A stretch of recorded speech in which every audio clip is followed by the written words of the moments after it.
Buruko ura nork egin zion jakin nahi zuen Satortxoa.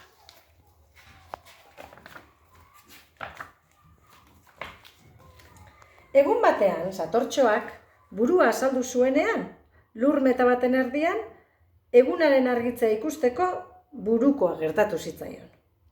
Biribila eta marroia zen, txorixo baten antza zuen, baina okerrena hauxe zen. Buruan erori zitzaiola. Hau da hau, esan zuen bere artean Satortxoak.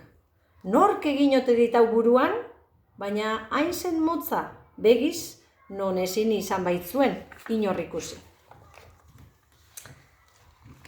Zu al zara buruko hau egin didana? Galdetu zion erbiari. Ni? Ez, zergatik? Nik honela egiten dut, erantzun zion.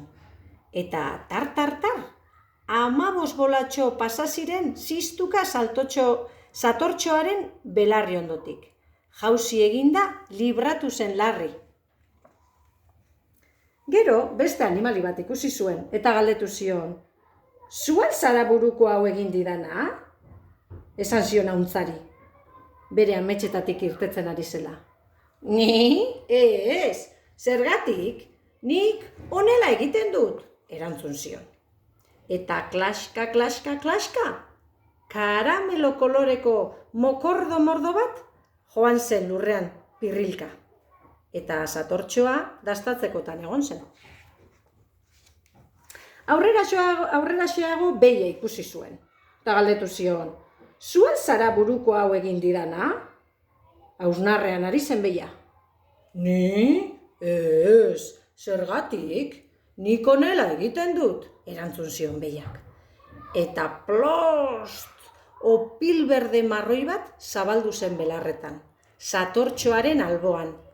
Eta Satortxoa asko poztu zen buruko ura behiak egin etziolako. Zu al zara buruko hau egin didana? Galdetu zion zerriari. Ni? Ez, zergatik? Nik honela egiten dut, erantzun zion. Eta prat, metatxo bigun eta nabar bat erori zen soroan, Satortxoak sudurrak tapatu zituen. Zu al zara buruko hau egin di... Galdetu behar zuen berriz, baina hurbildu zenean ikusi zuen bi euli beltz eta gizenak zirela. Jaten ari ziren. Noizbait hauek bai lagunduko nautela, esan zuen bere artean Satortxoak. Nork egin dit hau buruan? Galdetu zuen orduan. Egon geldi, agindu zioten burrunban euli biek. Eta gero, buelta baten buruan, honela esan zioten. Argi dago, zakur batena da.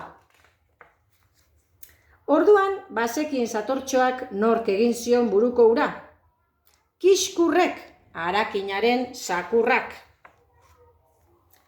Ezin arinago, goratu zen Satortxoa kiskurren txabolan gora.